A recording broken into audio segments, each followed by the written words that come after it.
Automne 1917. Le mathématicien Godfrey Harold Hardy du Trinity College de Cambridge frappe à la porte de l'une des petites chambres situées dans les longs couloirs froids de l'institution. La voix à peine perceptible qui lui parvient de l'intérieur et l'invite à entrer lui serre le cœur. En pénétrant dans la pièce, il note en premier lieu les liasses de feuilles éparpillées autour du lit, noircies par des lignes et des lignes d'équations. Il se baisse pour en ramasser une et y jette un coup d'œil rapide, émerveillé comme à chaque fois par l'étonnante et formidable inspiration de son jeune collègue. Srinivasa Ramanujan le regarde d'ailleurs d'un œil brillant, un crayon à la main, puis reporte son attention sur la fenêtre couverte de gouttes de pluie. « Vous êtes venu en voiture aujourd'hui, professeur ?» demande-t-il d'une voix affaiblie par la maladie. « Un taxi », répond Hardy en prenant une chaise. « Le numéro 1729, mais je doute qu'il s'agisse là d'un nombre intéressant. J'espère que ce n'est pas mauvais signe, ajoute-t-il en riant. « Au contraire, répond le malade au bout de quelques secondes. C'est un nombre extrêmement intéressant. C'est le plus petit nombre décomposable en somme de 2 cubes de 2 manières différentes. » Hardy reste interdit durant un instant, tentant vainement de retrouver la solution que vient de lui présenter Ramanujan. Mais il abandonne rapidement. Il sait qu'il ne fait pas le poids face à l'extraordinaire capacité de calcul du jeune mathématicien indien. 1729 est égal à 9 au cube plus 10 au cube, mais également à 1 au cube plus 12 au cube. Voilà une étonnante propriété qu'il faudrait développer. Nous pourrions le définir comme un nombre taxicab, ajoute Ramanujan en se retournant vers lui et en souriant. Hardy regarde avec affection le jeune prodige des mathématiques. Assurément, il a en face de lui l'un des mathématiciens les plus brillants de l'histoire.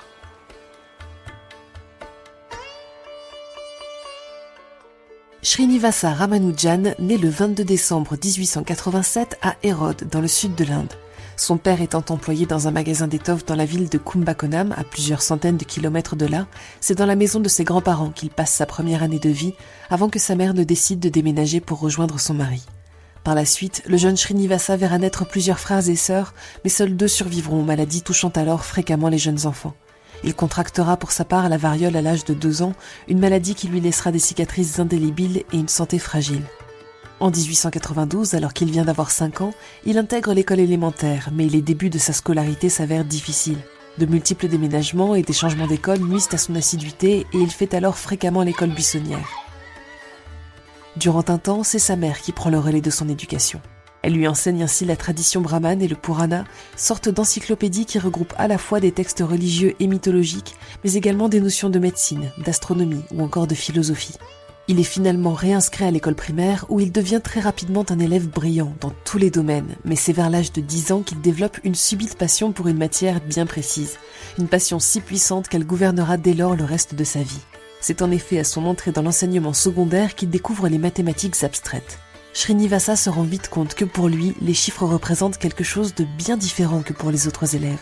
Pour lui, les chiffres ont un sens. Il danse dans sa tête, virevolte et s'agence pour lui dévoiler sans effort la solution des équations ou des problèmes. Il s'émerveille de voir les possibilités presque infinies de raisonnement logique que permet leur manipulation. Cet amour des mathématiques tourne rapidement à l'obsession. À ses heures perdues, il s'amuse à résoudre des équations de plus en plus complexes. Les cours dispensés à l'école le laissent ainsi bien vite sur sa faim.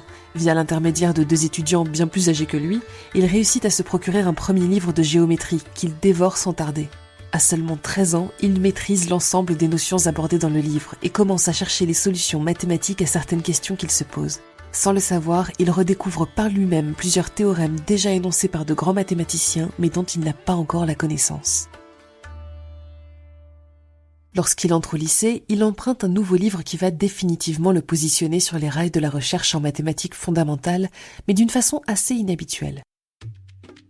Il se lance en effet dans la lecture de l'ouvrage de George Shoubridge-Carr qui contient des milliers de théorèmes et de formules, mais très peu de démonstrations.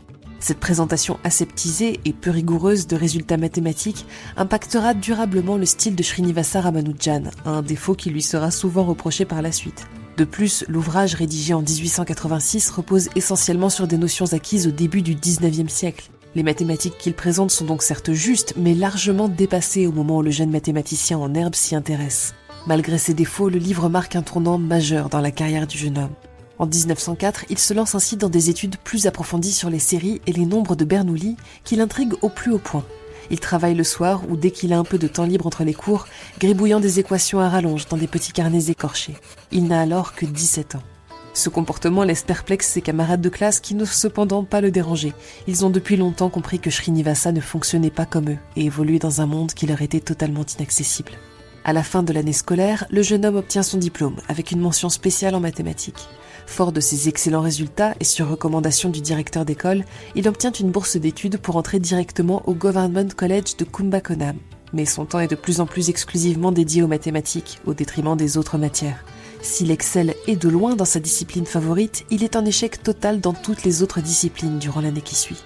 Après des examens de fin d'année désastreux, il perd sa bourse d'études et se voit obligé de chercher un nouvel établissement.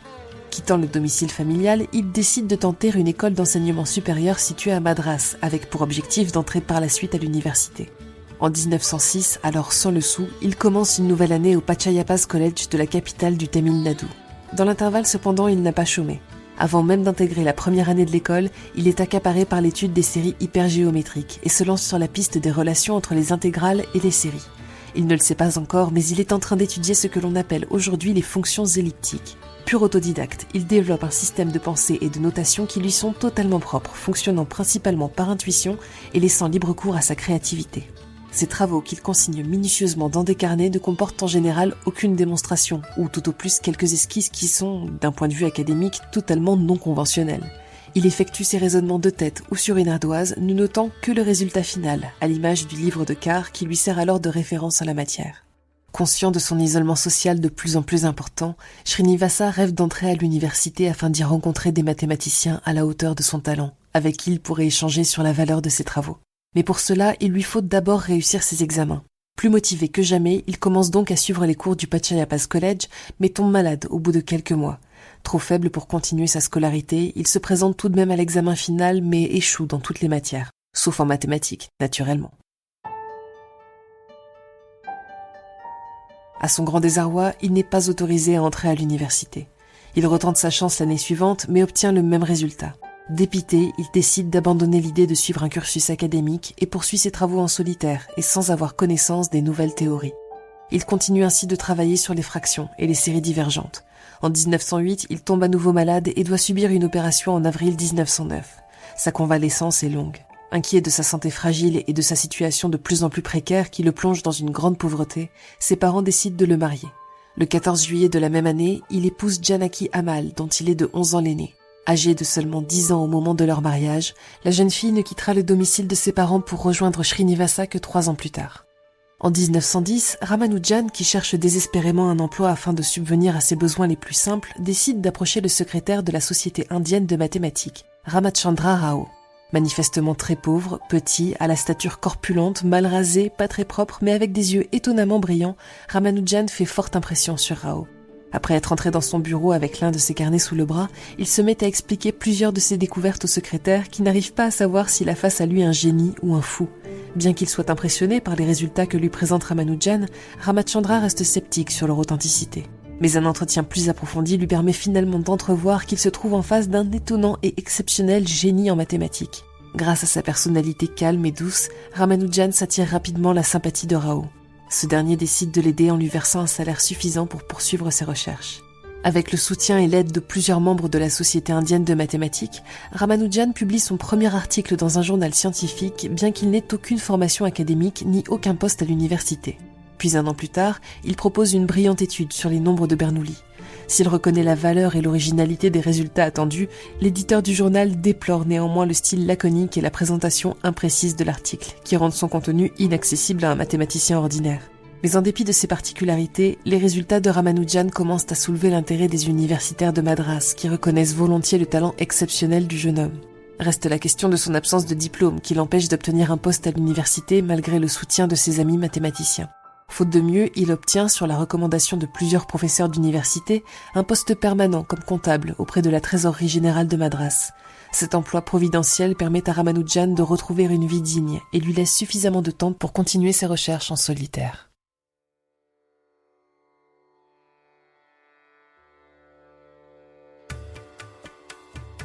De son côté, Ramachandra envoie les travaux de Ramanujan à plusieurs mathématiciens britanniques. Les résultats du jeune Indien impressionnent assurément, mais son style sans finesse et peu conventionnel fait hésiter les professeurs. De plus, il apparaît clairement que Ramanujan possède d'énormes lacunes sur certains points, mais celui-ci ne se décourage pas et décide de contacter directement le professeur Hardy du Trinity College de Cambridge. Lorsqu'il ouvre la lettre de 9 pages sur laquelle s'enchaînent les équations, formules et théorèmes, dans le désordre le plus total et avec très peu d'explications, Hardy croit d'abord à une farce, mais en y regardant de plus près, il reconnaît bien certaines formules. D'autres en revanche le laissent perplexe. Intrigué, il décide de vérifier les équations qui ne ressemblent à rien qu'il n'ait déjà vu de près ou de loin, mais n'y parvient pas totalement. Plutôt que de rejeter ce qu'il ne peut démontrer, Hardy note avec intelligence que ces théorèmes doivent être vrais, car personne n'aurait assez d'imagination pour les inventer. Les résultats de Ramanujan font le tour des mathématiciens de Cambridge qui sont unanimes. Derrière ces formules doit se trouver un véritable génie. Conquis, Hardy envoie une lettre de réponse à Ramanujan dans laquelle il lui exprime tout son intérêt et son admiration et lui annonce qu'il souhaite vivement le rencontrer pour discuter de ses résultats. En parallèle, il commence à organiser la venue du jeune Indien à Cambridge dans le but de débuter une collaboration scientifique. Malgré cette excellente nouvelle et tous ses efforts pour parvenir à se tailler une place dans le milieu académique, Ramanujan n'est pas forcément très enthousiaste à l'idée de quitter l'Inde pour l'Angleterre. Sa religion lui interdit de voyager et sa famille ne voit pas franchement cette proposition d'un très bon œil, même si elle permettrait au jeune homme d'entamer une véritable carrière scientifique. Finalement, l'attrait des mathématiques et la bienveillance que semble lui porter Hardy s'avèrent être les forces les plus puissantes, et Ramanujan finit par accepter la proposition. Le jeune homme de 27 ans se lance donc dans l'aventure. Il quitte les côtes indiennes par bateau pour rejoindre Londres, puis Cambridge, où il arrive en avril 1914. Rapidement, il se met au travail, laissant Hardy accéder librement à ses carnets pour les étudier. À leur lecture, l'Anglais découvre l'étonnant potentiel de Ramanujan. Il le compare à Euler ou à Jacobi, deux mathématiciens entrés dans l'histoire pour leur découverte en mathématiques fondamentales. Débute alors une étonnante collaboration entre les deux hommes, que tout oppose en apparence. Les deux mathématiciens ont en effet des personnalités, des cultures, des croyances, mais également des styles de travail totalement différents. Alors que Ramanujan fonctionne à l'intuition, présentant ses résultats de manière non structurée, Hardy est un fervent partisan des démonstrations et d'une approche mathématique très rigoureuse. Leur collaboration cependant s'avère très fructueuse et produit un grand nombre de résultats, largement publiés dans les journaux scientifiques. Car Ramanujan se révèle être un chercheur prolifique. Chaque jour, il apporte à un Hardy totalement stupéfait une dizaine de nouveaux théorèmes. De son côté, le professeur tente désespérément de combler les lacunes en mathématiques modernes de son jeune associé. Mais à chaque fois que Hardy ou ses collègues abordent une notion inconnue à Ramanujan, ce dernier est si enthousiaste qu'il se met à assommer ses formateurs sous une avalanche d'idées originales, les empêchant de développer leurs leçons. Malheureusement, la santé fragile de Ramanujan le rattrape, et le maintien de son régime alimentaire strictement végétarien que lui impose la religion brahmane lui cause de plus en plus de soucis. Le début de la Première Guerre mondiale entraîne en effet des difficultés d'acheminement des produits spéciaux qu'il consommait habituellement et il tombe rapidement malade. Son premier hiver en Angleterre s'avère particulièrement difficile. Le climat, bien différent de celui auquel il est habitué, ainsi que son régime alimentaire mal adapté, l'affaiblissent considérablement. Il se retrouve en carence sévère de vitamines. Diagnostiqué tuberculeux, il est forcé de prendre du repos et de ralentir son rythme de travail pendant plus de 5 mois, durée durant laquelle ses publications sont mises à l'arrêt. Sa célébrité néanmoins continue de croître et en mars 1916, sur la base de ses résultats sur les nombres hautement composés, l'université de Cambridge décide de lui délivrer le grade de docteur en mathématiques bien qu'il n'ait pas suivi le cursus traditionnel. Sa santé cependant continue de se dégrader et en 1917, il tombe très sérieusement malade, au point que les médecins ne lui donnent plus longtemps à vivre. Durant les mois qui suivent, il passe ainsi d'hôpital en hôpital. Si ses collègues sont particulièrement inquiets pour lui, Ramanujan se veut plutôt fataliste et poursuit sa recherche depuis sa chambre de convalescence. La maladie ne l'empêche pas de continuer à échafauder de nouvelles théories. Et en février 1918, il est admis comme membre de la Cambridge Philosophical Society en reconnaissance de ses travaux scientifiques. La même année, il est élu à la Royal Society de Londres sur la proposition d'une impressionnante liste de mathématiciens. Le Trinity College de Cambridge lui alloue également un poste pour une durée de 6 ans. Les honneurs pleuvent sur le jeune Indien de 31 ans, qui peine pendant ce temps à recouvrer la santé. La fin de la guerre autorise enfin la reprise des voyages internationaux, et malgré le poste qui lui est offert, Ramanujan décide de retourner en Inde en février 1919. À son arrivée, il intègre directement l'université de Madras, précédé par une réputation admirable. Son corps, néanmoins, est à bout de souffle. Ses nombreux traitements ne parviendront pas à le sauver, et il mourra l'année suivante, en 1920, à l'âge de seulement 32 ans. L'analyse de son dossier médical dans les années 1990 révélera qu'il souffrait très certainement d'une amybose hépatique, maladie liée à la présence d'un parasite intestinal qui pourrait être une complication de précédents épisodes de dysenterie. Si son séjour à Cambridge a su combler certaines des lacunes liées à son éducation en pointillé, c'est l'intuition de Ramanujan qui au final fera sa richesse. De l'avis de Hardy, si le don de son collaborateur avait été reconnu plus tôt, il aurait pu devenir l'un des plus grands mathématiciens de tous les temps. Dans les séries hypergéométriques et les fractions continues, il était incontestablement l'un des grands maîtres. Mais sa contribution principale réside dans tous ces petits carnets de notes dans lesquels il consignait les formules qui semblaient jaillir de son esprit. Ces carnets, retrouvés après sa mort, renfermaient plusieurs milliers de formules. Si certaines étaient déjà connues et d'autres fausses, la grande majorité était exacte et parfois associée à des théories profondes et complexes encore incomprises à l'époque. L'étude et l'analyse de ces formules prendra au total près d'1 siècle et occupera plusieurs générations de mathématiciens. Srinivasa Ramanujan apparaît donc comme un mathématicien tout à fait unique, dont le fonctionnement cérébral atypique continue encore aujourd'hui à fasciner les scientifiques. C'est la fin de cet épisode de Chasseurs de Sciences. Au texte, Morgane Gillard, à la narration, Emma Hollen. Pour ne pas manquer nos futurs épisodes, pensez à vous rendre sur le lien en description pour nous retrouver sur les plateformes d'écoute ou à chercher Chasseurs de Sciences sur vos apps audio préférés. Rendez-vous dans 2 semaines pour une future expédition temporelle dans Chasseurs de Sciences. À bientôt.